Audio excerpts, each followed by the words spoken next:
Visionnaire. 1965, un jeune artisan inconnu va faire exploser les codes de la joaillerie traditionnelle.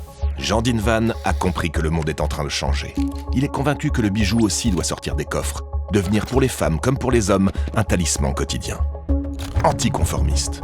Il faut faire travailler la main avant de faire travailler l'esprit. Jean Dinvan ne dessine pas, il sculpte et il martèle. Il a l'œil absolu des mesures, le langage des volumes et des formes, un lien charnel avec le métal.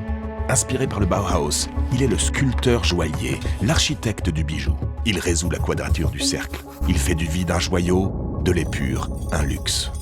Avant-gardiste, 1967, premier succès, la bague 2 perles, créée pour Pierre Cardin.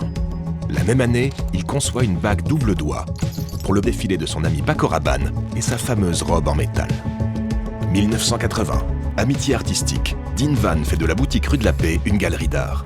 Il y expose le pendentif du sein réalisé par César. Intuitif. J'ai toujours eu envie, disait-il, de faire des choses qui n'existent pas. Pourquoi une bague serait ronde? Pourquoi cacher un fermoir? Pourquoi pas un cordon plutôt qu'une chaîne en or? Pourquoi pas un diamant serti dans un cube? Iconoclaste. Après 10 ans chez Cartier, il veut s'affranchir des formes classiques de la joaillerie. Il détourne les objets du quotidien. Une punaise, une serrure, les chaînes de la place de l'Opéra, les horloges parisiennes, une lame de rasoir. 1976. En assemblant 2 clés, il crée les menottes, symbole de liberté, modèle iconique. Inventeur du bijou moderne et quotidien, il pense en série pour toucher le plus grand nombre. Irrévérencieux.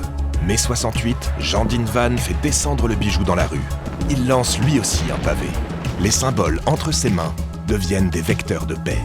D'un simple sous-coréen naît la collection Kamasutra. En 1969, du livre érotique Histoire d'eau, il imaginera la bague au cercle cinétique.